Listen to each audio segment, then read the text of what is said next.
Big 5 combo, today's offer of the day, 5 flagship courses of LTX classes, NCERT Foundation, CSAT, Prelims Test Series, Mains Answer Writing, Current Affairs. ఈ 5 కోర్సులు ఇండివిజువల్గా తీసుకుంటే ఒక్కొక్కటి 10,000 చొప్పున 50,000 అవుతాయి. ఇది ఇవాళ ఎవరైతే జాయిన్ అవుతారో వాళ్ళకి కేవలం 15,000 రూపాయలకి మనం అందిస్తున్నాం. At just 15,000 rupees you can get hold of this big 5 combo. ఈరోజు నైట్లోపు అర్ధరాత్రిలోపు జాయిన్ అయ్యే వాళ్ళకి మాత్రమే ఇది అందుబాటులో ఉంటుంది. ఏ డౌట్ ఉన్న నెంబర్కి కాంటాక్ట్ చేయొచ్చు. అన్నింటిపైన కూడా లైఫ్ టైం వ్యాలిడిటీ అనేది ఉంది. So do make use of this wonderful opportunity today. The supreme court rules electoral bonds scheme unconstitutional. ఇది అన్కాన్స్టిట్యూషనల్ అని సుప్రీంకోర్టు రూల్ చేసింది. అయితే సుప్రీంకోర్టు ఈ రూలింగ్, ఈ జడ్జ్మెంట్ ఇచ్చేటప్పుడు ఏం చెప్పిందంటే, this particular scheme has failed the test of proportionality అని చెప్పింది. ఈ scheme test of proportionality fail అయ్యింది అనే మాట చెప్పడం జరిగింది. సో ఆ టెస్ట్ ఆఫ్ ప్రపోర్షనాలిటీ లేదా ప్రపోర్షనాలిటీ టెస్ట్ అంటే ఏంటి అనేది మనం ఇవాళ డీటెయిల్డ్గా కవర్ చేద్దాం. ఎందుకంటే ఈ కాన్సెప్ట్స్ అనేవి మీకు చాలా చాలా ఇంపార్టెంట్. ఇవి మెయిన్స్లో మీరు ఉపయోగించవచ్చు. So let's talk about the test of proportionality. But before that మరొకసారి న్యూస్ని కవర్ చేసేసుకొని తర్వాత మనం వెళ్ళిపోదాం. సో న్యూస్లో మనకి ఏం తెలుస్తుందంటే, ఎలక్టోరల్ బాండ్ స్కీమ్ అనేది అన్కాన్స్టిట్యూషనల్ అని సుప్రీంకోర్టు చెప్పేసింది. సో ఈ పర్టికులర్ స్కీము ఆర్టికల్ 19(1)A ద్వారా మనకు లభిస్తున్న right to freedom of speech and expression, right to freedom of speech and ఎక్స్ప్రెషన్ని వైలేట్ చేస్తుంది అని సుప్రీంకోర్టు చెప్పేసింది. సో బేసికల్గా right to freedom of speech and expression ఇక్కడ ఎందుకు వస్తుంది అంటే, రైట్ టు ఇన్ఫర్మేషన్ వస్తుంది. And right to information is part of right to expression. అంటే ఒక వ్యక్తి ఎలక్షన్లో కంటెస్ట్ చేస్తున్న ఒక వ్యక్తికి నువ్వు అనుకూలంగానో లేదా వ్యతిరేకంగానో నువ్వు ఓటు వెయ్యాలి అంటే అతనికి సంబంధించిన ఇన్ఫర్మేషన్ నీకు ఉండాలి. ఓటు వేయడం ఎక్స్ప్రెస్ చేయడం, ఓటు వేయడం నీ యొక్క వ్యూని ఎక్స్ప్రెస్ చేయడం, అది నువ్వు చెయ్యాలి అంటే you need to have information about him. అతని గురించి నీకు పూర్తి వివరాలు తెలిసి ఉండాలి.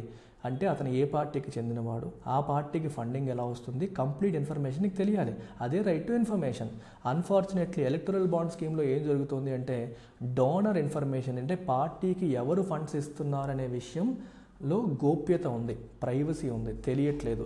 సో రైట్ టు ఇన్ఫర్మేషన్ అనేది దెబ్బతింటోంది అని చెబుతూ, అంటే ఫండమెంటల్ రైట్స్ని ఈ ఎలక్టరల్ బాండ్ స్కీమ్ అనేది వైలేట్ చేస్తుందని చెబుతూ ఇది అన్కాన్స్టిట్యూషనల్ అని సుప్రీంకోర్టు తేల్చేసింది. తేలుస్తూనే ఇది టెస్ట్ ఆఫ్ ప్రపోర్షనాలిటీ ఫెయిల్ అయింది అన్న మాట కూడా చెప్పింది. అయితే టెస్ట్ ఆఫ్ ప్రపోర్షనాలిటీ ఏంటి అనేది మనం ఇవాళ కవర్ చేద్దాం. చాలా స్లోగా, జాగ్రత్తగా, నెమ్మదిగా చెప్తాను. I want you to listen to it. So బేసికల్గా ఇప్పుడు ఎలక్టరల్ బాండ్ స్కీమ్ ద్వారా గవర్నమెంట్ ఒక గోల్ని అచీవ్ చేయాలనుకుంటుంది. యాక్చువల్గా ఏంటి ఆ గోల్? ఆ గోల్ ఏంటి అంటే మనకి 2 గోల్స్ అని మనం చెప్పొచ్చు. ఒకటి కర్బింగ్ బ్లాక్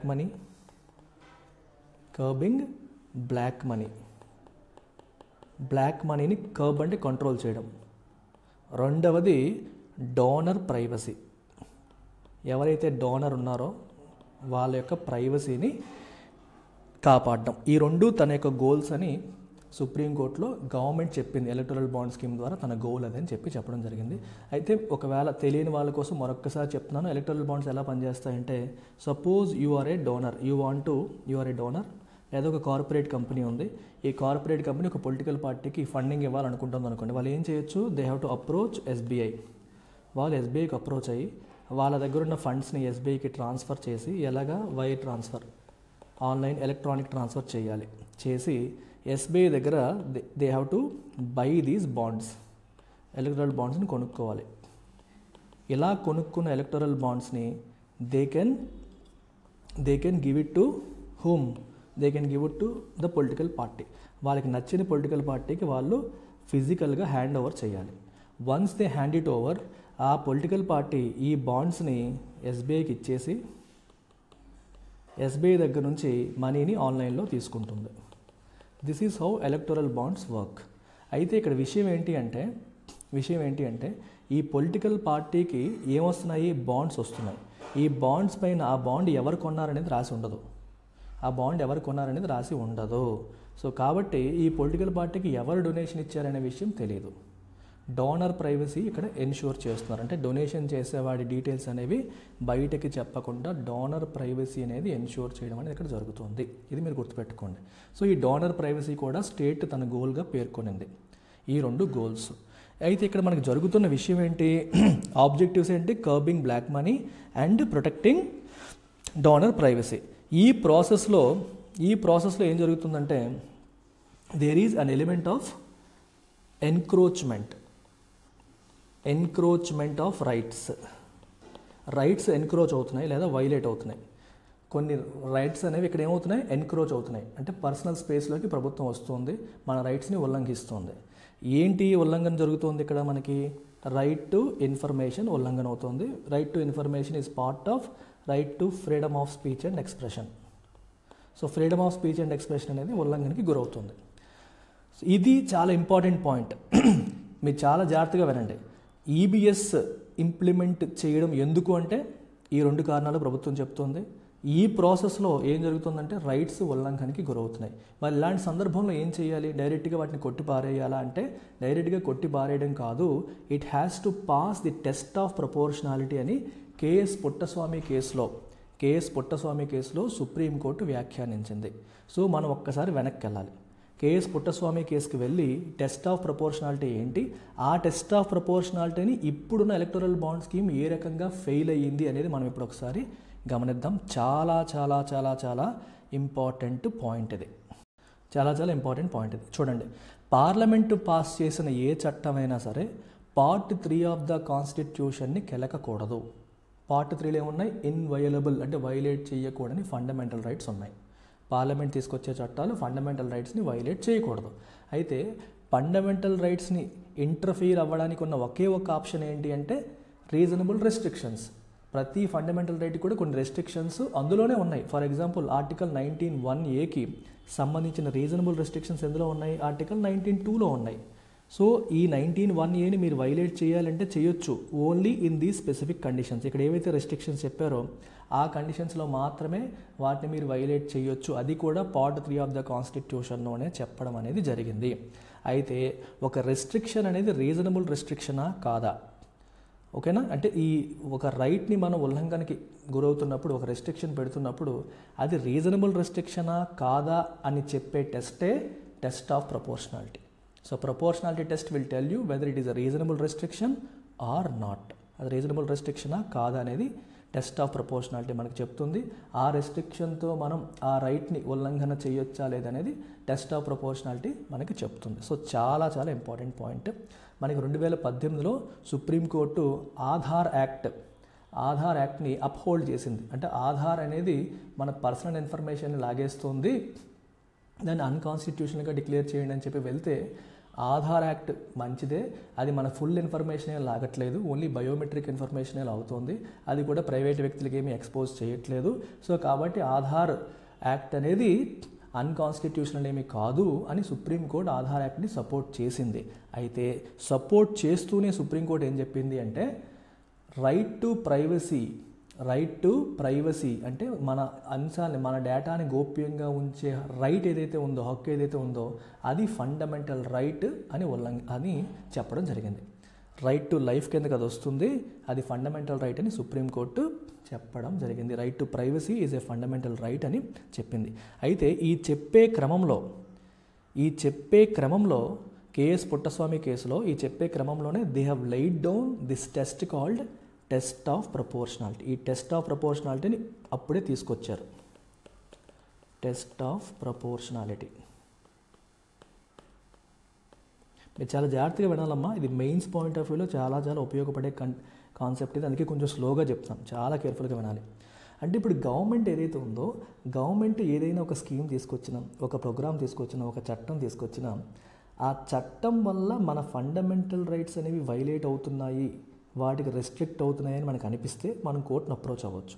అప్పుడు కోర్టు ఏం చేస్తుందంటే ఆ చట్టం వల్ల ఫండమెంటల్ రైట్స్ రెస్ట్రిక్ట్ అవుతున్నాయి కదా, అయితే చట్టం ద్వారా ప్రభుత్వం లేదా స్కీమ్ ద్వారా ప్రభుత్వం సాధించాలనుకుంటున్న గోల్ అనేది మన రైట్స్ని వైలేట్ చేసినా పర్వాలేదా, అంటే ఆ గోల్ సాధించడం కోసం ఒకళ్ళ రైట్స్ని వైలేట్ చేసినా పర్వాలేదా, అవి అంత పెద్ద గోల్సా, they have to be proportional. దానివల్ల వచ్చే బెనిఫిట్స్ అనేవి మనం చేస్తున్న నష్టం కంటే పెద్దదై ఉండాలి.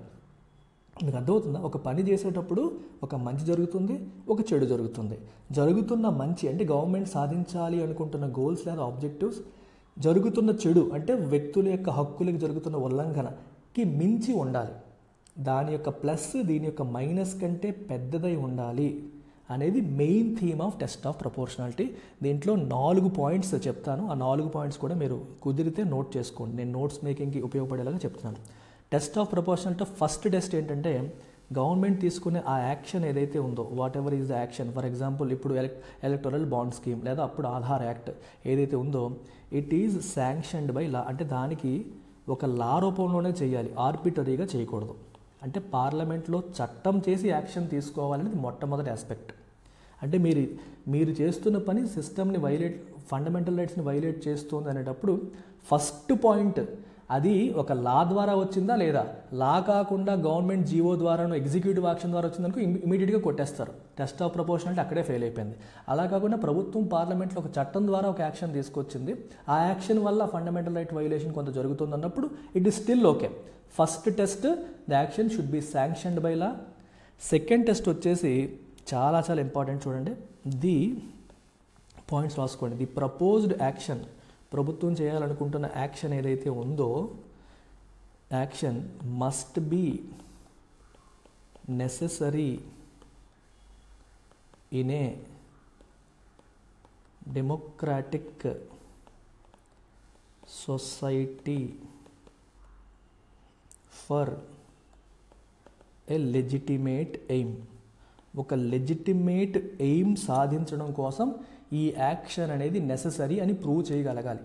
అంటే ఒక మంచి గోల్ సాధించడం కోసం ఈ యాక్షన్ నెససరీ అని ప్రభుత్వం ప్రూవ్ చేయగలగాలి. For example electoral bond scheme ప్రకారం వస్తే నా గోల్ బ్లాక్ మనీని కర్బ్ చేయడం, అంటే ఎలక్షన్ ఫండింగ్లో బ్లాక్ మనీ ఎక్కువగా వెళ్తుంది, క్యాష్ రూపంలో ఎక్కువగా ఫండింగ్ వెళ్తుంది, దాన్ని ఆపాలి అంటే మొత్తం అంతా ఆన్లైన్ ట్రాన్స్ఫర్స్ ద్వారా చేస్తే ఎలక్టరల్ ఫండింగ్లో ట్రాన్స్పరెన్సీ వస్తుంది, బ్లాక్ మనీని ఆపడం అవుతుందని ప్రభుత్వం యొక్క వాదన. సో ఇప్పుడు ఇందాక మనం ప్రాసెస్ చూస్తే ప్రతిదీ కూడా ఇక్కడ ఆన్లైన్లోనే జరుగుతున్నాయి. నువ్వు బ్యాంక్కి వెళ్తున్నావు, ఆన్లైన్ ట్రాన్స్ఫర్ చేస్తున్నావు, బాండ్ తీసుకుంటున్నావు, బాండ్ వాడికి ఫిజికల్గా ఇస్తున్నావు, వాడు ఎస్బీఐకి ఇచ్చి ఆన్లైన్లో మనీ తీసుకుంటున్నాడు. సో బ్లాక్ మనీ కర్బ్ అవుతుంది అనేది ప్రభుత్వం ఇక్కడ చెప్తున్న వాదన అనమాట.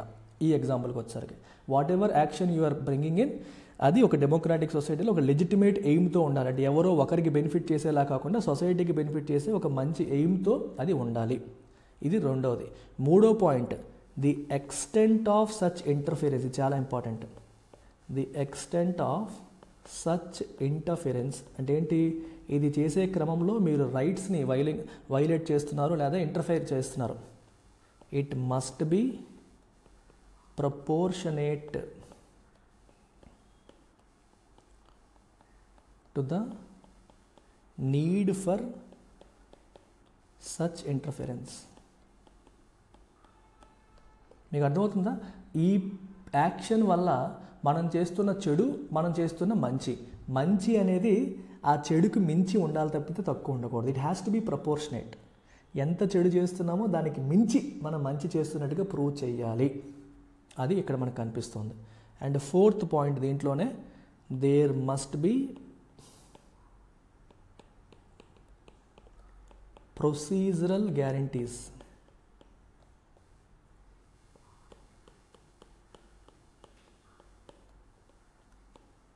against the abuse of such interference. Procedural guarantees కూడా ఉండాలి. ఈ ఇంటర్ఫిరెన్స్ అబ్యూజ్ అవ్వకుండా, అంటే ఈ ఒక పర్టికులర్ స్కీమ్ పేరుతో కొన్ని రైట్స్ మీరు వైలేట్ చేసేస్తున్నారు, దాన్ని విపరీతంగా ఇష్టం వచ్చినట్టు చేసేయకుండా ప్రొసీజరల్ గ్యారంటీస్ ఉండాలి అనేది ఒక ఆస్పెక్ట్. ఇక్కడే మనం ఇంకొక ఆస్పెక్ట్ కూడా మనం రాయొచ్చు. ఏంటంటే we have to choose least restrictive method. ఇది చాలా ఇంపార్టెంట్ పాయింట్.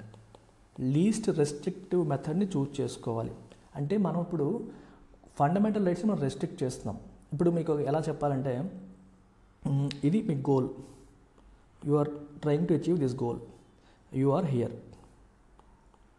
ఈ గోల్ని మీరు ఈ రకంగానూ వెళ్ళొచ్చు, ఈ రకంగానూ వెళ్ళొచ్చు, ఈ రకంగానూ వెళ్ళొచ్చు. Let's say there are 3 ways to achieve the goal. మీరేం చేయాలంటే ఈ ఏబీసీల్లో ఏది ఎంచుకోవాలి, ఏ మార్గాన్ని ఎంచుకోవాలంటే the one which is least restrictive. Least restrictive అంటే అర్థం ఏంటి? ఏది ఫండమెంటల్ రైట్స్ని అతి తక్కువగా రెస్ట్రిక్ట్ చేస్తుంది. Least restrictive method among ABC, వీటిల్లో ఏది అతి తక్కువ ఫండమెంటల్ రైట్స్ని రెస్ట్రిక్ట్ చేస్తుందో దాన్ని ఎంచుకోవాలి. అంటే ఈరోజు ప్రభుత్వం ఎంచుకున్న మార్గం కంటే ఇంకా లీస్ట్ రెస్ట్రిక్టివ్ మెథడ్ ఉండకూడదు అని అర్థం. అంటే ఇంతకంటే రైట్స్ని ఎక్కువగా వైలేట్ చెయ్యకుండా మనం ఆ గోల్ని అచీవ్ చేసుకునే అవకాశం ఉంటే ఆ పని చేయాలి. ఇప్పుడు నీ గోల్ మంచిదే, మంచి గోలే, కానీ ఆ గోల్ అచీవ్ చేయడానికి నువ్వు ఎంచుకున్న మార్గం వల్ల చెడు జరుగుతుంది. సో అతి తక్కువ చెడు జరిగే మార్గాన్ని ఎంచుకోవాలనేది దీని ఉద్దేశం. లీస్ట్ రెస్ట్రిక్టివ్ మెథడ్ అంటే అర్థమైందా? ఒక మంచి పని చేయడం కోసం నువ్వు ఒక పని చేస్తున్నావు, ఒక మంచి గోల్ కోసం ఒక పని చేస్తున్నావు, కానీ ఈ క్రమంలో అది ఇంకొంచెం చెడు సైడ్ ఎఫెక్ట్స్ తీసుకొస్తుంది. ఆ side effects least side effects ఉన్నదానికి వెళ్ళాలి. ఇప్పుడు క్యాన్సర్ ఉంది, క్యాన్సర్ ట్రీట్మెంట్ కోసం నువ్వు కీమోథెరపీ, రేడియోథెరపీ, ఇంకో థెరపీ, 3-4 థెరపీలు ఉన్నాయి. మూడింటిని వాడచ్చు. మూడింట్లో ఏది డిసైడ్ చేయాలంటే ఏం చేస్తావు? మూడింటి నుంచి ఒకే రిజల్ట్ వస్తుంది అనుకున్నావు అనుకో, మూడింట్లో ఏది తక్కువ సైడ్ ఎఫెక్ట్స్ ఇస్తుందంటే దానికి వెళ్తావు. అంతేనా? అలాగే బ్లాక్ మనీని కర్బ్ చేయాలి ఎలక్షన్స్లో, అలాగే డోనర్ ప్రైవసీ మెయింటైన్ చేయాలి అని చెప్పి నువ్వు అంటున్నావు. సో ఈ 2 గోల్స్ నువ్వు అచీవ్ చేయడం కోసం నువ్వు ఎంచుకున్న మార్గం కూడా ఫండమెంటల్ రైట్స్ని ఎంత తక్కువ వీలైతే అంత తక్కువ రెస్ట్రిక్ట్ చేయాలి. దాని యొక్క సైడ్ ఎఫెక్ట్స్ అంత తక్కువ ఉండాలి. అలాంటి లీస్ట్ రెస్ట్రిక్టివ్ మెథడ్ని చూజ్ చేసుకోవాలి అని కూడా చెప్పడం జరిగింది. సో ఇవి మనకి కేఎస్ పుట్టస్వామి కేసులో తీసుకొచ్చిన points with respect to proportionality test.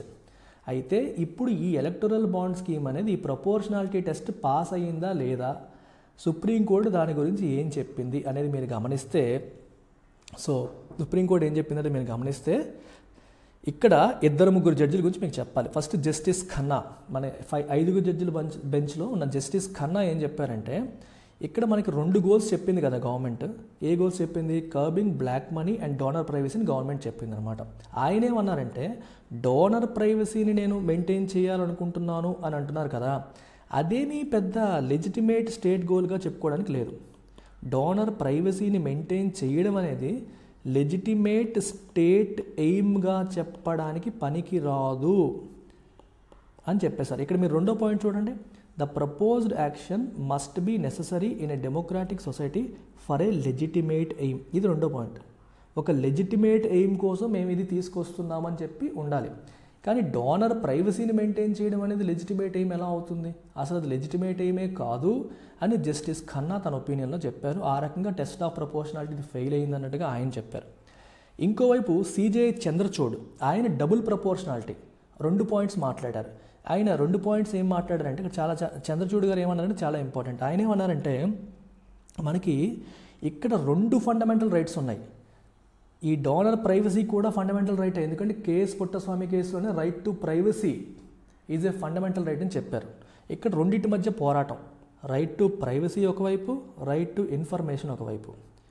Right to privacy గొప్పదా, రైట్ టు ఇన్ఫర్మేషన్ గొప్పదా అనే క్వశ్చన్ వచ్చేసింది ఇక్కడ.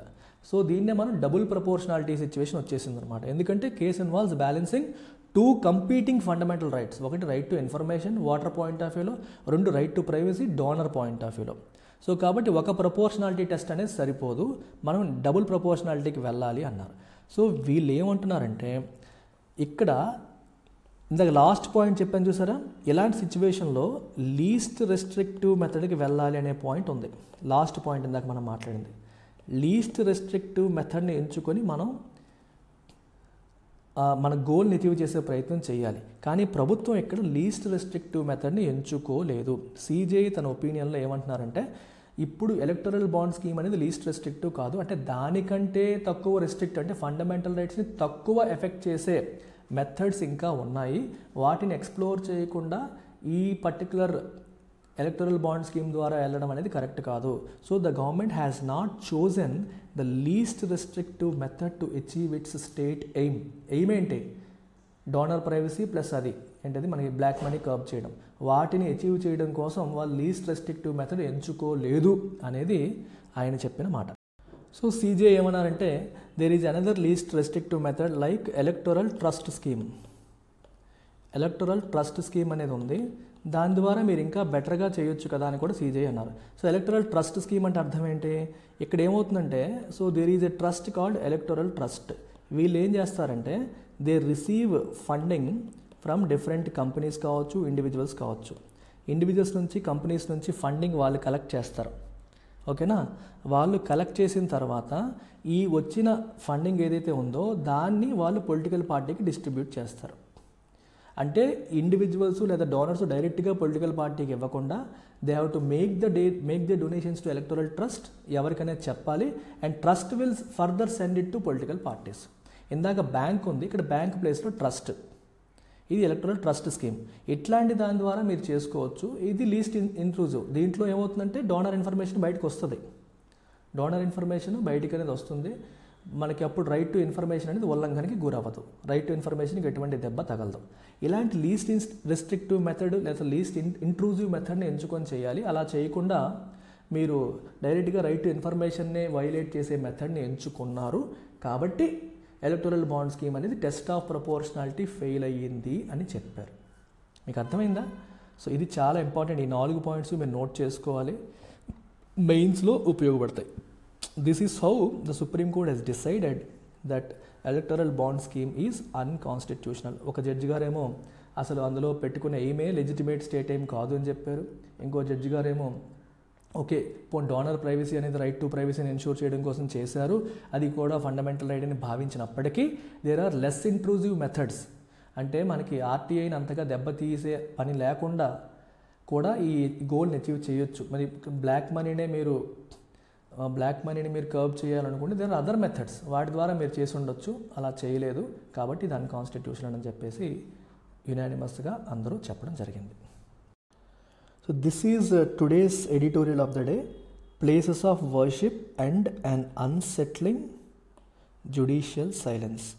సో ఈ ఆర్టికల్ని మనం డీటెయిల్డ్గా అర్థం చేసుకుందాం. అయితే అర్థం చేసుకునే ముందు అసలు places of worship act background ఒకసారి చూసేద్దాం. What is this places of worship act 1991? దీని కథ ఏంటి, దీని బ్యాక్గ్రౌండ్ ఏంటి? 1991 దీని బ్యాక్గ్రౌండ్ ఏంటి, ఈ చట్టం ఏం చెప్తోంది, అవన్నీ కూడా మనం ఇవాళ డిస్కస్ చేస్తూ ఇక్కడ ఎడిటోరియల్లో ఆథర్ ఏం చెప్పారనేది కూడా మనం కవర్ చేద్దాం. ఎందుకంటే మోస్ట్ ఇంపార్టెంట్ పాయింట్ ఎడిటోరియల్లో ఆథర్ ఏం చెప్తున్నారు. So author point of view ఏంటనేది నేను ఇక్కడ మీకు ఎక్స్ప్లెయిన్ చేస్తాను. ఈ 1991లో ఈ ప్లేసెస్ ఆఫ్ వర్షిప్ యాక్ట్ రావడానికి కారణమైన పరిస్థితులు ఫస్ట్ చూద్దాం. Let's look at the background story. Background story మీరు ఒకసారి గమనిస్తే అప్పట్లో పివి నరసింహారావు గారు ప్రధానమంత్రిగా ఉన్న టైంలో ఎల్కే అద్వానీ గారి హయాంలో రామ్ జన్మభూమి మూమెంట్ అనేది పీక్లో నడుస్తోంది. రామ్ జన్మభూమి మూమెంట్ చాలా పీక్లో నడుస్తున్న సమయం. రథయాత్ర అద్వానీ గారి హయాంలో రథయాత్ర అనేది జరుగుతోంది, ఒక్కొక్క రాష్ట్రంలోకి ఎంటర్ అవుతున్నారు. సో అదే టైంలో అద్వానీ గారు బీహార్లో కూడా తన రథయాత్ర ఎంటర్ అయ్యారు. బీహార్లో అతన్ని అరెస్ట్ చేశారు. అప్పటి బీహార్ ప్రభుత్వం దాన్ని అలౌ చేయలేదు. అద్వానీ గారిని అరెస్ట్ చేయడం, తర్వాత కర్ సేవక్స్ పైన ఉత్తరప్రదేశ్లో కర్ సేవక్స్ పైన యూపీలో లాఠీచార్జ్ కూడా జరిగింది. అండ్ ఒక్కసారిగా పరిస్థితులు చేయి దాటిపోయే సిచ్యువేషన్ మనకు కనిపిస్తుంది. వాళ్ళపైన లాఠీచార్జ్, ఫైరింగ్స్ కూడా జరిగాయి అన్నమాట. సో దీనివల్ల దేశంలో కమ్యూనల్ టెన్షన్స్ అనేవి రైజ్ అవుతున్నాయి. అయితే అప్పటికి బాబ్రీ మసీద్ కూలిపోయిందంటే కూలిపోలేదు, బాబ్రీ మసీద్ ఈజ్ స్టిల్ స్టాండింగ్. కానీ దేశంలో అద్వానీ గారి యాత్ర వల్ల కమ్యూనల్ ఫీలింగ్స్ అనేవి బాగా పెరుగుతున్నాయి. సో బాగా రైజ్ అవుతున్న సమయం. సో ఎందుకు అవుతుంది అంటే రీజన్ ఏంటి, అయోధ్యలో ఒకప్పుడు రామమందిరం ఉండే చోట దాన్ని కూల్చేసి మసీదు కట్టారు, మాకు అక్కడ మా అయోధ్యలో రామమందిరం కట్టుకోవడానికి అనుమతి కావాలి అనేది కదా ప్రధాన వాదన. దానికోసం గోల అవుతుంది. సో ఈ టైంలో కమ్యూనల్ టెన్షన్స్ పెరిగిపోయాయి. సో ఇది ఇలాగే ఉంటే దేశవ్యాప్తంగా ప్రతి చోట కూడా ప్రతి టెంపుల్ వెనక కూడా ఒకప్పుడు టెంపుల్ కూల్చేసి ఇప్పుడు మసీదు కట్టారనే వాదన దేశవ్యాప్తంగా పెరిగే అవకాశం ఉంటుంది. Then it will become an endless debate. దేశంలో అందరూ కూడా మతం పేరుతో కొట్టుకునే పరిస్థితులు వస్తాయని చెప్పి భావించి అప్పటి ప్రభుత్వం ఈ ప్లేసెస్ ఆఫ్ వర్షిప్ యాక్ట్ని తీసుకొచ్చింది. ఈ ప్లేసెస్ ఆఫ్ వర్షిప్ యాక్ట్ని తీసుకొచ్చింది ఎందుకు? కమ్యూనల్ టెన్షన్స్ ఇంకా పెరిగిపోకుండా కాపాడడం కోసం. మరి ఈ యాక్ట్లో ఏం చెప్పారు అంటే, మన భారతదేశంలో స్వతంత్రం వచ్చే నాటికి, భారతదేశంలో స్వతంత్రం వచ్చే నాటికంటే 15th August 1947 నాటికి మన దేశంలో ఉన్న ఈ రిలీజియస్ డినామినేషన్స్, రిలీజియస్ ఎంటిటీస్ ఏవైతే ఉన్నాయో, గుడులు కావచ్చు, టెంపుల్స్ కావచ్చు, అదే మనకి చర్చిలు కావచ్చు, మాస్కులు కావచ్చు, ఏవైనా కావచ్చు, 1947 15th August నాటికి వాటి స్టేటస్ ఏదైతే ఉందో, అంటే ఆ రోజుకి అది టెంపుల్ అయితే అది టెంపులే, ఆ రోజుకి అది మాస్క్ అయితే దాన్ని మాస్క్గానే పరిగణించాలి, ఆ రోజుకి అది చర్చ్ అయితే అది చర్చిగానే పరిగణించాలి. అంటే ఒకప్పుడు అక్కడ చర్చ్ ఉండేది, దాన్ని కొట్టేసి మసీద్ కట్టారు, ఒకప్పుడు టెంపుల్ ఉండేది, టెంపుల్ కొట్టేసి మసీద్ కట్టారు. ఈ డిస్కషన్స్ మరొద్దు. August 15, 1947 నాటికి ఆ ప్లేసు ఏంటి? అప్పటికి అది మసీద్ అనుకోండి, ట్రీట్ ఇట్ యాజ్ మసీదు. అప్పటికి అది చర్చ్ అనుకోండి, ట్రీట్ ఇట్ యాజ్ చర్చ్. ఒకప్పుడు టెంపుల్ ఉండి టెంపుల్ని కొట్టేసి మసీద్ కట్టొచ్చు, ఒకప్పుడు చర్చ్ ఉండి చర్చ్ని కొట్టేసి మసీద్ కట్టొచ్చు.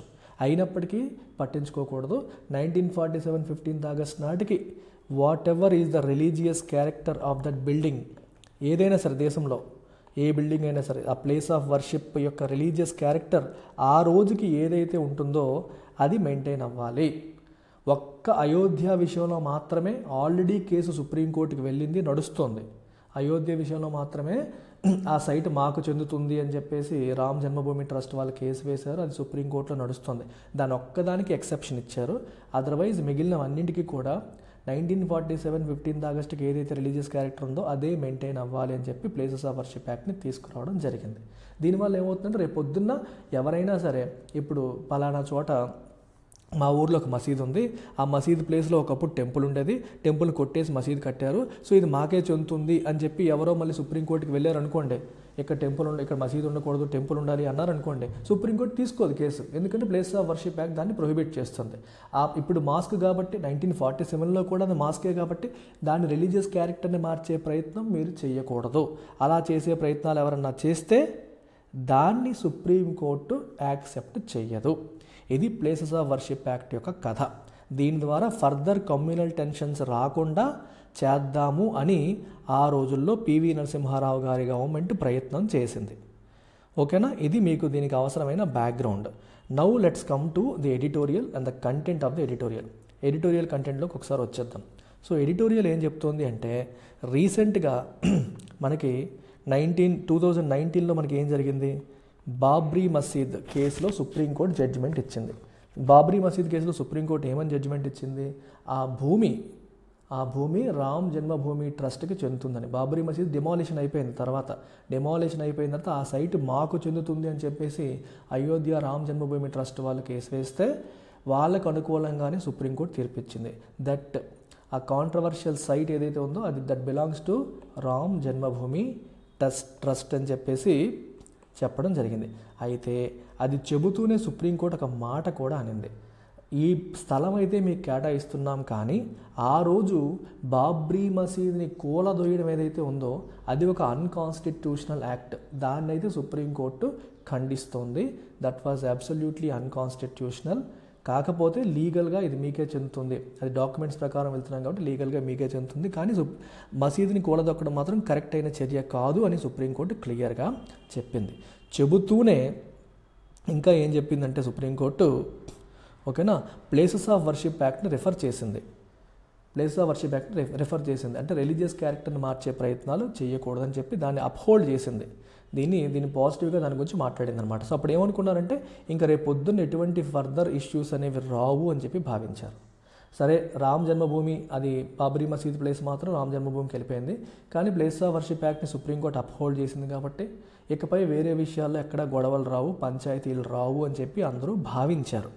అన్ఫార్చునేట్లీ ఆ తర్వాత ఏమైంది, లాట్ ఆఫ్ సబ్సీక్వెంట్లీ ఆ తర్వాత కూడా బండి ఆగలేదు. సబ్సీక్వెంట్లీ లాట్ ఆఫ్ పిటిషన్స్, చాలా పిటిషన్స్ సుప్రీంకోర్టులో ఫైల్ అవుతూనే ఉన్నాయి. సుప్రీంకోర్టులో ఫైల్ చేసుకుంటూ వచ్చారు. దేనికోసం, they are targeting other mosques. For example, మధురాలో ఒక మాస్క్ ఉంది, వారణాసిలో ఒక మాస్క్ ఉంది, జ్ఞాన్వపి మాస్క్ వారణాసిలో, అలాగే మధురాలో ఇంకొక మాస్క్ ఉంది. ఈ మాస్కుల్లో కూడా ఒకప్పుడు మా హిందూ దేవాలయాలు అవి ఉండేవని, కావాలంటే మీరు సర్వే చేయించండి అని చెప్పేసి వాళ్ళని అప్రోచ్ అయ్యారు. లేదా అక్కడ మాకు పూజలు చేసుకోవడానికి అవకాశం ఇవ్వండి, మాకు అక్కడ ఒకప్పుడు హిందూ దేవాలయం ఉందని మేము ప్రూవ్ చేస్తాము, మీరు ఆర్కియలాజికల్ సర్వే ఆఫ్ ఇండియా వాళ్ళని తీసుకొచ్చి సర్వే చేయించండి అని చెప్పి వరుస పెట్టి పిటిషన్లు వేయడం జరిగింది. ఆ పిటిషన్లు కూడా సుప్రీంకోర్టు యాక్సెప్ట్ చేస్తోంది. చూడండి ఇక్కడ చూడండి, ఈ యాక్ట్ వీళ్ళు ఏవైతే సుప్రీంకోర్టులో వేసిన పిటిషన్స్ యొక్క ఉద్దేశం ఏంటి? అల్టిమేట్గా అది హిందువులకి చెందిన భూమి అని ప్రూవ్ చేయడం. ప్రూవ్ చేసిన తర్వాత మేబీ మాకు చెందింది కాబట్టి మేము అక్కడ పూజ చేసుకుంటామని చెప్పడం. ఆ తర్వాత మళ్ళీ ఇంకా ఫర్దర్ ఏం చేస్తారో తెలియదు. రైట్, ఇది ఇంటెన్షన్. అయినప్పటికీ కూడా సుప్రీంకోర్టు ఈ పిటిషన్స్ని యాక్సెప్ట్ చేసింది. కొన్ని పిటిషన్, ఎస్పెషల్లీ జ్ఞాన్వపి కేసులో సుప్రీంకోర్టు పిటిషన్ యాక్సెప్ట్ చేసింది. సుప్రీంకోర్టు అది ఎందుకంటే వాళ్ళు మసీదుని టెంపుల్గా మార్చమని అడగట్లేదు కదా, ఒకప్పుడు టెంపుల్ ఉండేది, ఉందా నిజమా కాదా వెరిఫై చేయడానికి సర్వే చేయండి అని చెప్పి మేము అడుగుతున్నాము అంటే దాంట్లో తప్పేమీ లేదని సుప్రీంకోర్టు దాన్ని అలౌ చేసింది. అండ్ ఈ పిటిషన్స్లో ఇలా ఫైల్ చేసిన కొన్ని పిటిషన్స్ ఏం చెప్తున్నాయంటే మనకి ఈ కట్ ఆఫ్ డేట్ ఏముంది, మనకి 15th August కదా. ఒక సైట్ యొక్క రిలీజియస్ క్యారెక్టర్ని డిసైడ్ చేయడానికి కట్ ఆఫ్ డేట్ ఏంటి? 15th August 1947. వీళ్ళు ఏమంటారంటే కట్ ఆఫ్ డేట్ని చేంజ్ చేసేయండి, change the cut off date. ఈ కట్ ఆఫ్ డేట్ ఇంకా వెనక్కి తీసుకెళ్ళండి. పలానా టైంలో ఇవన్నీ డెమాలిషన్స్ ఎక్కువగా జరిగాయి, ఔరంగజేబ్ హయాంలో ఎక్కువగా జరిగాయి, సో దానికంటే ముందుకు వెళ్ళిపోండి, కట్ ఆఫ్ డేట్ని వెనక్కి తీసుకెళ్ళండి అని కూడా కొందరు అడగడం మొదలుపెట్టారు సుప్రీంకోర్టులో. సో ఈ హిస్టారికల్ సైట్స్ని మీరు రిలీజియస్ క్యారెక్టర్ని డిసైడ్ చేయడం cut off date 1947 15th August వద్దు, ఇంకా వెనక్కి వెళ్ళని కొందరు డిమాండ్ చేయడం అనేది జరిగింది. అయితే మరి సుప్రీంకోర్టు ఈ పిటిషన్స్కి ఎలా రెస్పాండ్ అయింది? సుప్రీంకోర్టు ఏం చెప్పింది అంటే, ఇప్పుడు ఫర్ ఎగ్జాంపుల్ జ్ఞాన్వపి కేసు, వారణాసిలో జ్ఞాన్వపి మాస్క్ కేసులో పిటిషన్ యాక్సెప్ట్ చేసింది. జ్ఞాన్వపి మాస్క్ కేసులో పిటిషన్ యాక్సెప్ట్ చేసి ఆర్కియలాజికల్ సర్వే వాళ్ళకి సర్వే చేయమని చెప్పి అనుమతి ఇచ్చింది. అట్ ద సేమ్ టైం అదే సుప్రీంకోర్టు మధురాలో కూడా మనకి షాహీ ఈద్గా మాస్క్ ఉంది. దీని విషయంలో పిటిషన్ యాక్సెప్ట్ చేయలేదు. సో సుప్రీంకోర్టు రియాక్షన్ ఎలా ఉందంటే మిక్స్డ్ రియాక్షన్. కొన్ని పిటిషన్స్ని ఎంటర్టైన్ చేస్తుంది, కొన్ని పిటిషన్స్ని ఎంటర్టైన్ చేయట్లేదు. కొన్ని పిటిషన్స్ యాక్సెప్ట్ చేసింది, కొన్నిటిని యాక్సెప్ట్ చేయట్లేదు. ఓకేనా? సర్వే గురించి ఇక్కడ ఏంటంటే సర్వే, ఈ జ్ఞాన్వపి మాస్క్లో మా హిందూ టెంపుల్ ఉండేది కావాలంటే మీరు సర్వే చేయండి, దాన్ని యాక్సెప్ట్ చేసింది. ఇక్కడ కూడా మా హిందూ టెంపుల్ ఉండేది కావాలంటే మీరు సర్వే చేయండి అని అడిగారు, కానీ యాక్సెప్ట్ చేయలేదు. ఇంకా కొన్ని పిటిషన్స్ ఉన్నాయి. ఇంకా కొన్ని పిటిషన్స్ ఏంటి అంటే, అసలు ఈ ప్లేసెస్ ఆఫ్ వర్షిప్ యాక్ట్ ఈ చట్టాన్నే రద్దు చేసేయండి, దీన్ని అన్కాన్స్టిట్యూషనల్ అని చెప్పి రద్దు చేసేయండి అని కూడా పిటిషన్లు ఫైల్ అయ్యాయి. So there were petitions against places of worship act, వాటిని కూడా సుప్రీంకోర్టు యాక్సెప్ట్ చేసింది. అంటే తీర్పు రాలేదు, ఇంకా ప్లేసెస్ ఆఫ్ వర్షిప్ యాక్ట్ చెల్లదు అన్నట్టుగా తీర్పు ఇవ్వండి అని చెప్పి కూడా కొందరు అప్రోచ్ అయ్యారు, దాన్ని కూడా సుప్రీంకోర్టు యాక్సెప్ట్ చేసింది. సో ఈ పర్టికులర్ ఎడిటోరియల్లో ఆధార్ ఏమంటున్నారంటే, విపరీతంగా పిటిషన్స్ పడుతున్నాయి. సుప్రీంకోర్టు ఎలా ఉంది, ఒకళ్ళేమో ఈ మాస్క్ వెనకాల టెంపుల్ ఉండేది, ఈ మాస్క్ వెనకాల టెంపుల్ ఉండేది, ఈ మాస్క్ వెనకాల టెంపుల్ ఉండేది, డిఫరెంట్ ప్లేసెస్ నుంచి వస్తున్నారు, అక్కడ టెంపుల్స్ ఉండేవి, మీరు సర్వేకి అనుమతి ఇవ్వండి అని చెప్పి వన్ బై వన్ అప్రోచ్ అవుతున్నారు. ఇంకొంతమంది అసలు ఈ ప్లేసెస్ ఆఫ్ వర్షిప్ యాక్ట్నే మార్చేయండి, అసలు దాన్ని తీసేయండి అని చెప్పి ఇంకొంతమంది అప్రోచ్ అవుతున్నారు. ఇంకొంతమంది దాంట్లో ఉన్న కట్ ఆఫ్ డేట్ అయితే ఉందో కట్ ఆఫ్ డేట్ని చేంజ్ చేయమని చెప్పేసి అప్రోచ్ అవుతున్నారు. ఒక ప్లెథోరా ఆఫ్ పిటిషన్స్ అనేవి సుప్రీంకోర్టులో ఫైల్ అవుతూ ఉన్నాయి. ఆధార్ ఏమంటున్నారు, ఈ పిటిషన్స్ అన్నిటినీ కూడా ఎలా తీసుకొస్తున్నారంటే, they are being used as political tools. దేశంలో పొలిటికల్గా వీటికి సంబంధించి డిస్కషన్ జరిగేలా చేయడం, పొలిటికల్ టూల్స్గా ఉపయోగిస్తున్నారు. ఎందుకు? మనకి 2024లో జనరల్ ఎలక్షన్స్ జరగబోతున్నాయి. జనరల్ ఎలక్షన్స్ 2024లో జరుగుతున్న జనరల్ ఎలక్షన్స్కి ముందు ఇలా రాజకీయపరమైన మతపరమైన చర్చ దేశంలో ఎక్కువగా జరగాలి అని చెప్పేసి ఇలా ఎక్కువగా పిటిషన్స్ ఫైల్ చేసి జనాల్లో ఈ విషయాన్ని డీప్గా తీసుకెళ్ళడం అనేది ప్రభుత్వం యొక్క ఉద్దేశంలా కనిపిస్తోంది. In the lead up to the general elections 2024 they are using these petitions and these discussions are political tools అని ఆధార్ అంటున్నారు. అందుకే ఆయన ఏమంటారంటే, సుప్రీంకోర్టుని స్ట్రాంగ్గా అరెస్ట్ చేస్తున్నారు. ఈ ప్లేసెస్ ఆఫ్ వర్షిప్ యాక్ట్ని మీరు అప్హోల్డ్ చేయండి, యూ ప్లీజ్ అప్హోల్డ్, దాన్ని సపోర్ట్ చేయండి, డిఫెండ్ చేయండి. Uphold this places of worship act. మీరు ఒకవేళ అప్హోల్డ్ చేయకపోతే దేశంలో కమ్యూనల్ టెన్షన్స్ అనేవి పెరిగిపోతాయి, మతపరమైన ఘర్షణలు పెరిగిపోయే అవకాశం అనేది ఉంటుంది, ఈ రిలీజియస్ సైట్స్కి సంబంధించిన డిస్ప్యూట్స్ అనేవి ఇంకా ఎస్కలేట్ అయిపోయే అవకాశం అనేది ఉంది అని చెప్తున్నారు. దాన్ని పొరపాటున పార్లమెంట్ రిపీల్ చేసిందా, ఇంకా నెంబర్ ఆఫ్ కేసులు బాగా పెరిగిపోతాయని కూడా ఆధార్ చెప్పడం జరిగింది. And finally how he is concluding, ఇప్పుడు చాలా మనకి సెక్యులరిజం పైన జరుగుతున్న దాడి ఇది, వీటన్నిటిని వాటన్నిటిని మళ్ళీ తీసేసి దేశంలో రిలీజియస్ హార్మోనీ దెబ్బతీస్తున్నారు, లౌకికవాదాన్ని దెబ్బతీస్తున్నారు అని చెప్పేసి అంటున్నారు. సో ఈ విషయంలో జ్యుడిషియరీ ఈ యొక్క రోల్ అనేది చాలా ఇంపార్టెంట్. కాన్స్టిట్యూషనల్ వాల్యూస్ని నిలబెట్టడంలో జ్యుడిషియరీ ఇంపార్టెంట్ రోల్ తీసుకోవాలి. అండ్ ప్లేస్ ఆఫ్ వర్షిప్ యాక్ట్ని ప్రొటెక్ట్ చేయాలి, దాన్ని ట్రూ స్పిరిట్ ఇంప్లిమెంట్ చేయాలని ఆదర్ సుప్రీంకోర్టుని అర్జ్ చేస్తున్నారు. So this is all about this particular editorial. దాని యొక్క మొత్తం ఎసెన్స్ అంతా మీకు చెప్పేశాను. ఈ ఆర్టికల్ చూడమ్మా. Strategic AIFs may be excluded from RBI's evergreening rules. Strategic alternative investment funds may be excluded from RBI's evergreening rules. So ఈ article నేను ఎంచుకోవడానికి కారణం ఏంటంటే దీంట్లో 2 ఇంపార్టెంట్ కీవర్డ్స్ ఉన్నాయి. Whenever you see such keywords you need to revise your basic concepts. ఏంటి keywords? Alternative investment funds. Alternative investment funds అంటే అర్థం ఏంటి? Then another keyword is evergreening of loans. Ever greening of loans అంటే అర్థం ఏంటి? ఈ 2 కూడా మీరు తెలుసుకోవాలి. యూపీఎస్సీ ప్రిలిమ్స్ పాయింట్ ఆఫ్ వ్యూలో క్వశ్చన్స్ వచ్చే అవకాశాలు మెండుగా ఉన్నాయి. మొదట ఆల్టర్నేటివ్ ఇన్వెస్ట్మెంట్ ఫండ్ అంటే ఏంటో మనం చూద్దాం. సో అసలు ఏంటి ఆల్టర్నేటివ్ ఇన్వెస్ట్మెంట్ ఫండ్, దీని కథ ఏంటి, ఇవి ఏం చేస్తుంది అనేది మనం ఒకసారి గమనిద్దాం. సో ఆల్టర్నేటివ్ ఇన్వెస్ట్మెంట్ ఫండ్ ఎట్లాంటిది అనేది అంటే, ఫస్ట్ ఈ ఫండ్ ఏదైతే ఉందో ఇదొక స్పెషల్ ఇన్వెస్ట్మెంట్ కేటగిరీగా మనం చెప్పొచ్చు. స్పెషల్ ఇన్వెస్ట్మెంట్ కేటగిరీ అంటే రెగ్యులర్ స్టాక్స్, బాండ్స్, మ్యూచువల్ ఫండ్స్లా కాకుండా కొంచెం కన్వెన్షనల్ ఇన్వెస్ట్మెంట్ ఇన్స్ట్రుమెంట్స్కి కొంచెం డిఫరెంట్ కైండ్ ఆఫ్ కేటగిరీ ఇది. ఇది ఏంటంటే it is a fund established in India which is a privately pooled, ఇది చాలా important word, privately pooled investment vehicle. Privately pooled investment vehicle that collects funds from sophisticated investors. చాలా important point ఇది.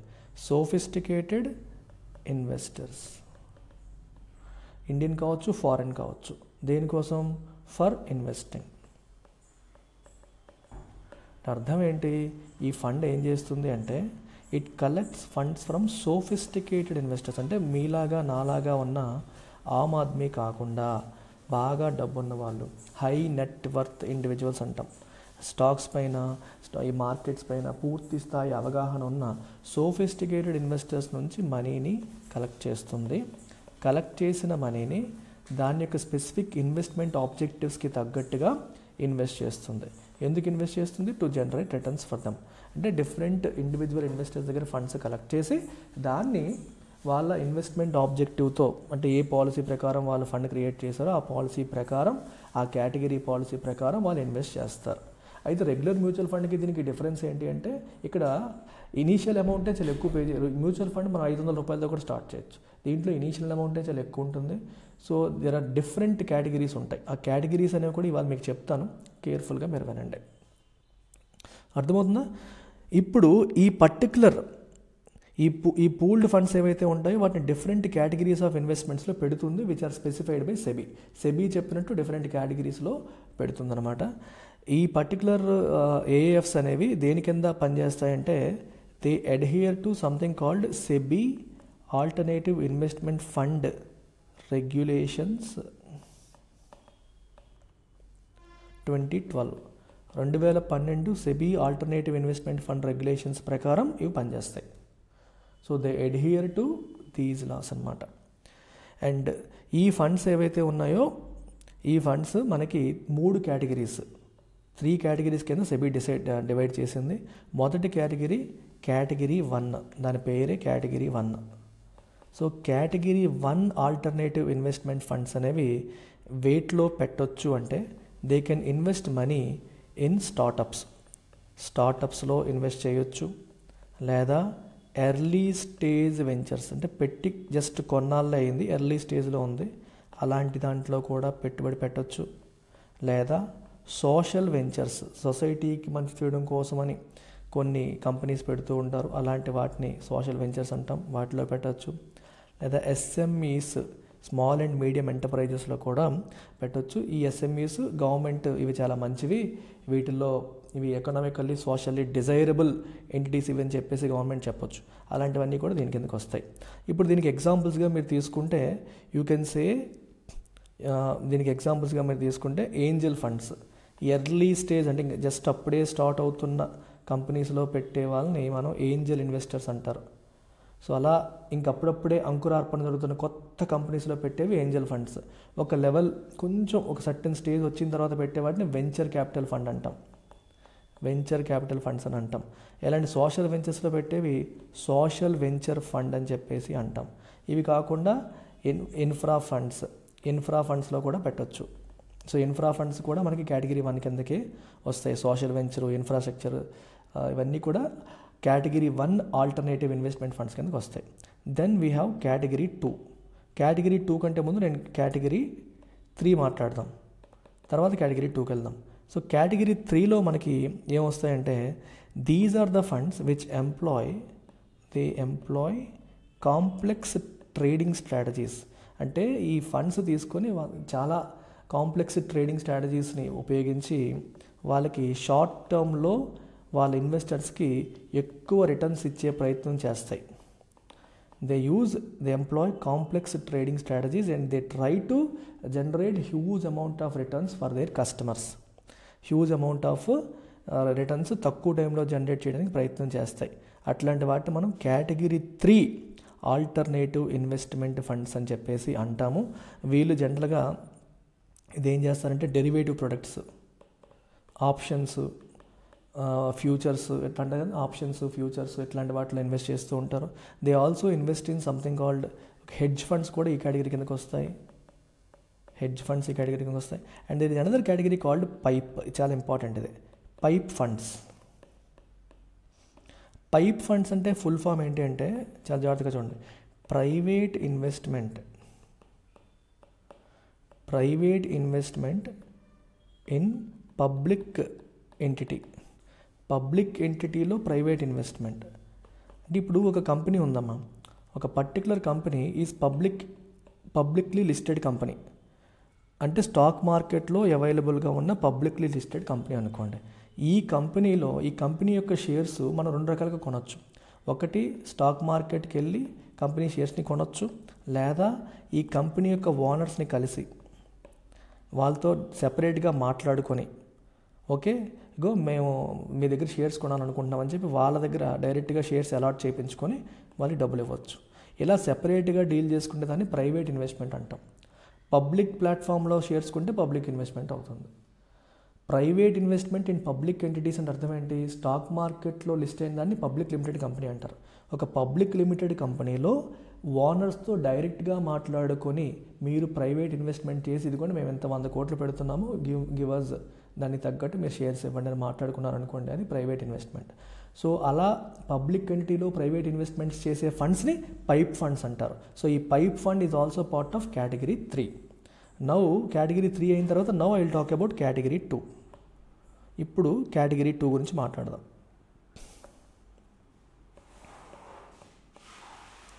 Category 2.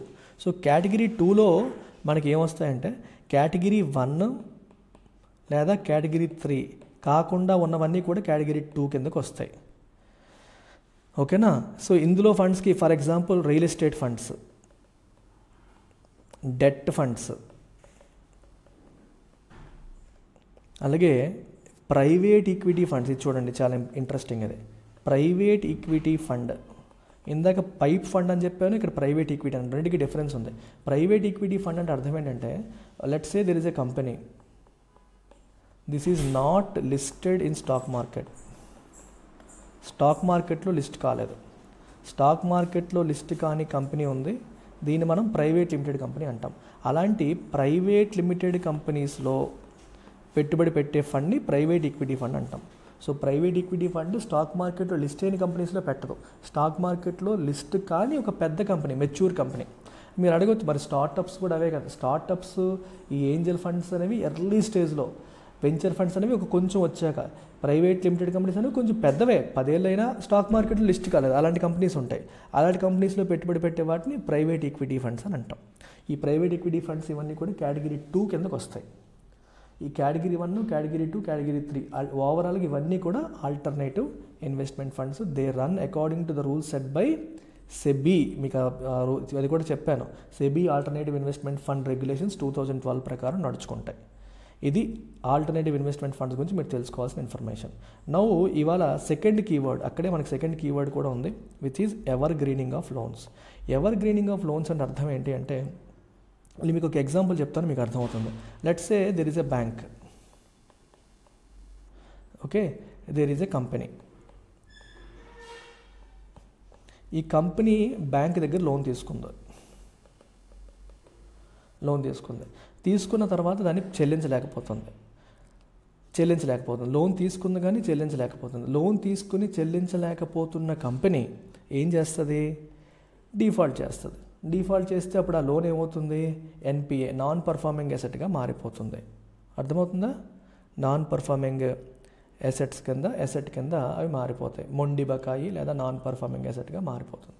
So non performing అసెట్గా మారిపోతే అటు బ్యాంకులకి risk, ఎందుకంటే RBI అడుగుతుంది, ఏంటి ఇన్ని లోన్స్ నాన్ పర్ఫార్మింగ్ అసెట్స్ అయిపోయి మీరు ప్రొవిజనింగ్ చేశారా, దానికి సంబంధించిన రూల్స్ అన్నీ ఫాలో అవుతున్నారని బ్యాంకులను ఆర్బీఐ అడుగుతుంది. ప్లస్ ఈ బ్యాంక్ వాడు కంపెనీ వెంట పడుతూ ఉంటాడు, కేసులు వేసే పరిస్థితి కూడా ఉంటుంది. అందుకని కొన్నిసార్లు ఏం జరుగుతుందంటే, ఈ కంపెనీ వాళ్ళు బ్యాంక్ వాళ్ళతో లాలుచి పడిపోతున్నారు. బ్యాంక్ వాళ్ళే కంపెనీ వాళ్ళతో లాలుచి పడి లంచాలు తీసుకొని what ever it is, bank ఏం చేసిందంటే దానికి ఇంకో లోన్ ఇస్తుంది. It is giving one more loan. Using this money వాడు పాత లోన్ క్లియర్ చేస్తున్నాడు. పాత లోన్ ఎప్పుడైతే క్లియర్ చేస్తున్నాడో ఓకే, అది ఇంకా దాని గురించి టెన్షన్ లేదు. ఇది కొత్త లోన్. కొన్నాళ్ళు అయ్యాక దీని నుంచి టెన్షన్ మొదలవుతుంది. ఎప్పుడైతే దీని నుంచి టెన్షన్ మొదలవుతుందో వాడు ఇంకో లోన్ తీసుకుంటున్నాడు, దాంతో ఈ లోన్ క్లియర్ చేస్తున్నాడు. కొన్నాళ్ళు అయ్యాక దీని నుంచి టెన్షన్ మొదలవుతుంది. Then he will take one more loan, దాంతో దీన్ని తీరుస్తున్నాడు. అంటే బ్యాంక్ దగ్గరే పాత లోన్ తీర్చడానికి కొత్త లోన్ తీసుకోవడం, పాత లోన్ తీర్చడం, కొత్త లోన్ తీసుకోవడం, పాత లోన్. సో ఇదేమవుతుంది? Your evergreening. ఆ లోన్ కంటిన్యూ అవుతూనే ఉంటుంది. కానీ ఆ లోను ఎన్పిఏగా అయ్యే టైం కల్లా కొత్త లోన్ తీసుకోవడం, పాత తీర్చేయడం, కొత్త లోన్ తీసుకోవడం, పాత తీర్చేయడం. This process is called evergreening of loans. ఇది బ్యాడ్ ప్రాక్టీస్ అనమాట. సో అందుకే ఇది జరగకుండా ఆర్బీఐ కొన్ని రెగ్యులేషన్స్ తీసుకొస్తుంది, దానికోసం కొన్ని రూల్స్ పెడుతుంది. ఆ రూల్స్కి కొన్ని రూల్స్ నుంచి ఆల్టర్నేటివ్ ఇన్వెస్ట్మెంట్ ఫండ్స్ని మినహాయిస్తుంది అనేది ఇక్కడ news. But as an aspirant exam point of వ్యూలో ఎవర్ గ్రీనింగ్ ఆఫ్ లోన్స్ అంటే ఏంటి అంటే ఇప్పుడు నేను చెప్పిన కాన్సెప్ట్ మీరు తెలుసుకొని రాయాలి. ఓకేనా? ఎవర్ గ్రీనింగ్ ఆఫ్ లోన్స్ అంటే ఆ కాన్సెప్ట్ అనేది మీకు అర్థం కావాలి. Throwing new loans to help a stressed borrower to repay old loans. Stressed బారోవర్కి కొత్త లోన్స్ ఇచ్చి పాత లోన్స్ పే చేసే అవకాశాన్ని కల్పించడం, దీన్నే మనం ఎవర్ గ్రీనింగ్ ఆఫ్ లోన్స్ అని చెప్పంటాం. ఇది కంటిన్యూస్గా పనిచేస్తుందా? చేయదు, కొంతవరకు అవుతుంది. ఇది స్టోరీ. సో నెక్స్ట్ ఆర్టికల్ చూడమ్మా. January trade deficit narrows to 9-month low of $17.5 billion. అసలు ఏంటి కదా, ఎవరు ఈ ట్రేడ్ డేటా ఎవరు రిలీజ్ చేస్తారో ఫస్ట్ స్టాటిక్ పోర్షన్ చూద్దాం. So trade statistics, whenever you see the word trade, it includes exports and imports. Exports and ఇంపోర్ట్స్కి సంబంధించిన టోటల్ డేటాని మనం ట్రేడ్ డేటా అని చెప్పేసి అంటాం. అయితే వెన్ దే సే డెఫిసిట్ అన్నారు అంటే అర్థం ఏంటి? Imports are more than exports. Imports exports కంటే ఎక్కువ ఉన్నాయి అని. మరి ఇంపోర్ట్స్ ఎక్కువ ఉంటే డెఫిసిట్ అనే పదాన్ని ఎందుకు ఉపయోగిస్తున్నారు? Whenever you are importing something, జాగ్రత్తగా ఆలోచించండి. ఒక వస్తువును మనం ఇంపోర్ట్ చేసినప్పుడు the money is flowing out. Money బయటికి వెళ్తేనే కదా వస్తువు లోపలికి వస్తుంది. Whenever you are exporting something, వస్తువులు బయటికి వెళ్తాయి, the money comes in. So export ట్రాన్సాక్షన్స్ని మనం పాజిటివ్గాను, ఇంపోర్ట్ ట్రాన్సాక్షన్స్ని నెగిటివ్గాను చూస్తాం. నెగిటివ్ అంటే మంచి చెడు అని కాదు. ఎక్స్పోర్ట్ ట్రాన్సాక్షన్లో కరెన్సీ కమ్స్ ఇన్, ఇంపోర్ట్ ట్రాన్సాక్షన్లో కరెన్సీ గోస్ అవుట్. ఆ కాంటెక్స్ట్లో చెప్తున్నాను. సో ఇంపోర్ట్స్ ఎక్స్పోర్ట్స్ కంటే ఎక్కువ ఉంటే there is more negative, which means deficit ఉంటుంది అని అర్థం అనమాట. ఓకేనా. అలాగే ఈ ట్రేడ్లో కూడా రెండు చూస్తారు, ఒకటి మర్చెండైజ్ ట్రేడ్, రెండు services trade. Merchandise trade, services trade. మర్చెండైజ్ని మనం గుడ్స్ అని కూడా అంటాం. ఇండియాలో ప్రిడామినెంట్గా మర్చెండైజ్లో తీసుకుంటే imports are always more than exports. ఇండియాలో ఎప్పుడు కూడా మర్చెండైజ్లో ఇంపోర్ట్స్ మోర్ దాన్ ఎక్స్పోర్ట్సే ఉంటాయి.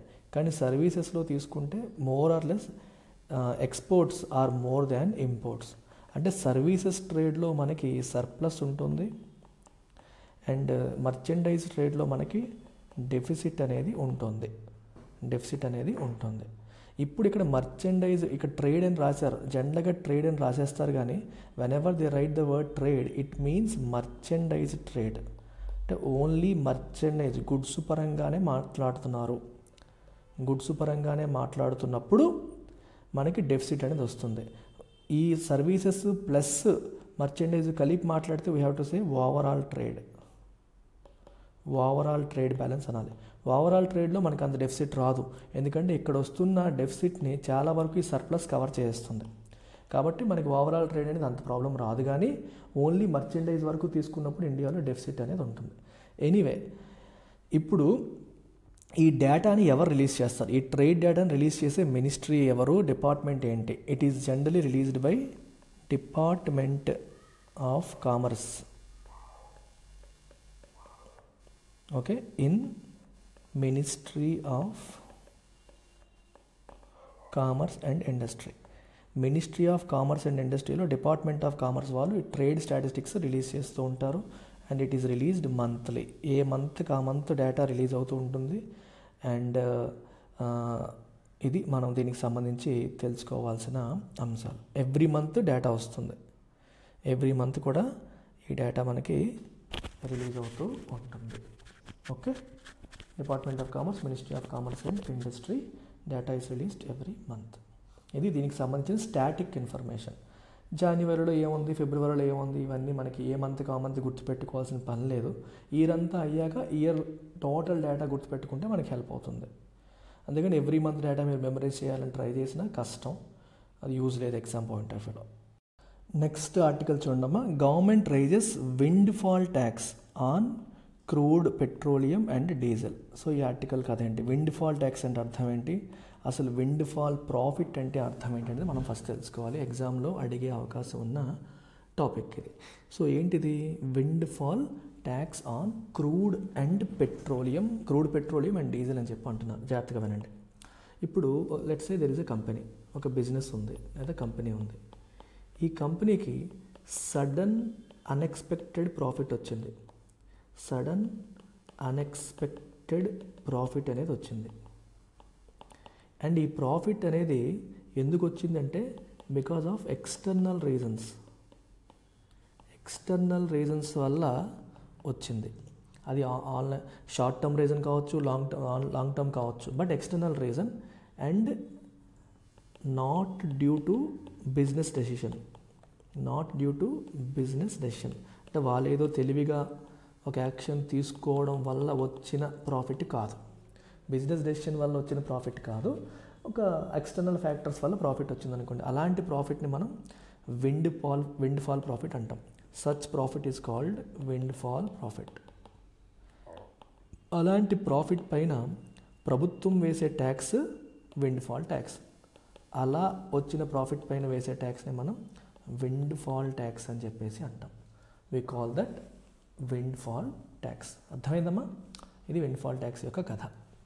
అయితే ఇప్పుడు పెట్రోలు, డీజిల్ వీటి పట్ల విండ్ ఫాల్ ట్యాక్స్లు ఏంటి అని అడగచ్చు. భారతదేశంలో కూడా పెట్రోలియము, డీజిల్ ప్రొడ్యూస్ చేసే సంస్థలు ఉన్నాయి. ఇండియాలో పెట్రోల్, డీజిల్ దొరకదు అనుకోకండి. ఇండియాలో కూడా పెట్రోల్ బావులు ఉన్నాయి, ముడి చమురు దొరుకుతుంది, క్రూడ్ ఆయిల్ ఇండియాలో కూడా అవైలబులే, కాకపోతే తక్కువ. కాబట్టి అది సరిపోదు కాబట్టి ఇండియా ఇంపోర్ట్ చేసుకుంటుంది. ఇప్పుడు కొన్నిసార్లు ఇంటర్నేషనల్గా క్రూడ్ ఆయిల్ రేట్లు బాగా పెరిగిపోయాయి అనుకోండి, అప్పుడు డొమెస్టిక్గా క్రూడ్ ఆయిల్ ప్రొడ్యూస్ చేస్తున్న కంపెనీకి కూడా బెనిఫిట్లు వచ్చేస్తాయిగా. ఎందుకంటే crude oil price internationally valid, ఇంటర్నేషనల్గా ట్రేడ్ అవుతున్న కమోడిటీ అది. సో వీళ్ళకి ఆయిల్ని తీయడానికి అయ్యే ఖర్చు అలాగే ఉంది, వాళ్ళేమి స్మార్ట్ ప్లానింగ్ ఏమీ చేయలేదు. కానీ ఇంటర్నేషనల్ లెవెల్లో ఆయిల్ ప్రైసెస్ పెరిగిపోవడం వల్ల వీళ్ళు బెనిఫిట్ పొందేస్తున్నారు. అలా వచ్చిన ప్రాఫిట్ని విండ్ఫాల్ ప్రాఫిట్ అంటారు. దానిపైన ప్రభుత్వం వేసే ట్యాక్స్ విండ్ఫాల్ ట్యాక్స్. ఇది విండ్ఫాల్ ట్యాక్స్ యొక్క కథ. ఇది ఎప్పటికప్పుడు ప్రభుత్వం ఇంటర్నేషనల్గా రేట్లు పెరిగితే వీళ్ళకి ప్రాఫిట్ ఎక్కువ వస్తుందని చెప్పి విండ్ఫాల్ ట్యాక్స్ పెంచుతుంది, అక్కడ తగ్గితే ఈ ట్యాక్స్ని తగ్గిస్తుంది అనమాట. ఎప్పటికప్పుడు గవర్నమెంట్ దీన్ని మారుస్తూ ఉంటుంది. ఈ ట్యాక్స్ని ఏ రూపంలో వేస్తారంటే ఇక్కడ రాశారు చూసారా మీరు, స్పెషల్ ఎడిషనల్ ఎక్సైజ్ డ్యూటీ రూపంలో ఈ ట్యాక్స్ అనేది ఈ ప్రభుత్వం వేస్తూ ఉంటుంది. Okay, right. నెక్స్ట్ ఆర్టికల్ చూడమ్మా. India Nepal sign pact to link UPI NPI for faster remittances. India Nepal ఒక ఒప్పందం చేసుకుంటున్నాయి. దేనికి? మన యూపీఐని వాళ్ళ ఎన్పిఐని. యూపీఐ అంటే మన ఇండియాలో ఉన్న యూనిఫైడ్ పేమెంట్స్ ఇంటర్ఫేస్, అలాగే నేపాల్లో national payments interface of Nepal, ఈ రెండింటిని లింక్ చేయాలని రెండు దేశాలు ఒక ఒప్పందాన్ని చేసుకున్నాయి. దానివల్ల ఏమవుతుంది, మనకి భారతదేశంలో ఉన్న వాళ్ళు అక్కడికి వెళ్ళి మన వాళ్ళు పేమెంట్లు చేసేయగలుగుతారు, వాళ్ళు ఎన్పిఐని ఉపయోగించుకొని మన దేశంలో కూడా పేమెంట్స్ అనేవి చేసుకోగలుగుతారు. ఓకేనా? ఇన్స్టెంట్గా లో కాస్ట్ ఫండ్ ట్రాన్స్ఫర్స్ చేసుకోవడానికి ఇది ఉపయోగపడుతుంది. రీసెంట్గా మీరు అబ్జర్వ్ చేస్తే ఇండియా ఈ రకంగానే మొన్న మీకు చెప్పాను, మారిషియస్తో ఒక అగ్రిమెంట్ సైన్ చేసింది, అలాగే శ్రీలంకతో కూడా అగ్రిమెంట్ సైన్ చేయడం అనేది జరిగింది. ఇప్పుడు ఆ లిస్టులోకి నేపాల్ కూడా చేరింది. ఇంతకుముందు ఫస్ట్ సింగపూర్తో స్టార్ట్ చేశారు. సో వివిధ దేశాలతో ఈ యూపీఐ ఇంటర్ఫేసెస్ యొక్క లింక్ అనేది జరుగుతుంది. దీనివల్ల ఏమవుతుందంటే ఫాస్టర్ రెమిటెన్సెస్, వాళ్ళు మన దేశానికి పంపించాలన్నా మనం అక్కడికి పంపించాలన్నా ఇట్ బికమ్స్ ఈజీ. మన వాళ్ళు మన దగ్గర ఉన్న యూపీఐతో అక్కడ పేమెంట్స్ చేసుకోవచ్చు, అక్కడ వాళ్ళు మన దగ్గరికి వచ్చి వాళ్ళ ఇంటర్ఫేస్ని యూజ్ చేసుకోవచ్చు. సో మ్యూచువల్ ట్రాన్సాక్షన్స్కి, తిరగడానికి, అన్నిటికీ, ట్రేడ్కి అన్నిటికీ ఉపయోగపడే ఒక డెసిషన్ కింద మనం దీన్ని తీసుకోవచ్చు. Big 5 combo today's offer of the day. 5 flagship courses of LTX classes, NCERT foundation, CSAT, prelims test series, mains answer writing, current affairs. ఈ 5 కోర్సులు ఇండివిజువల్గా తీసుకుంటే ఒక్కొక్కటి 10,000 చొప్పున 50,000 అవుతాయి. ఇది ఇవాళ ఎవరైతే జాయిన్ అవుతారో వాళ్ళకి కేవలం 15,000 రూపాయలకి మనం అందిస్తున్నాం. At just 15,000 rupees you can get hold of this big 5 combo. ఈరోజు నైట్లోపు, అర్ధరాత్రిలోపు జాయిన్ అయ్యే వాళ్ళకి మాత్రమే ఇది అందుబాటులో ఉంటుంది. ఏ డౌట్ ఉన్న నెంబర్కి కాంటాక్ట్ చేయొచ్చు. అన్నింటిపైన కూడా లైఫ్ టైం వ్యాలిడిటీ అనేది ఉంది. So do make use of this wonderful opportunity today.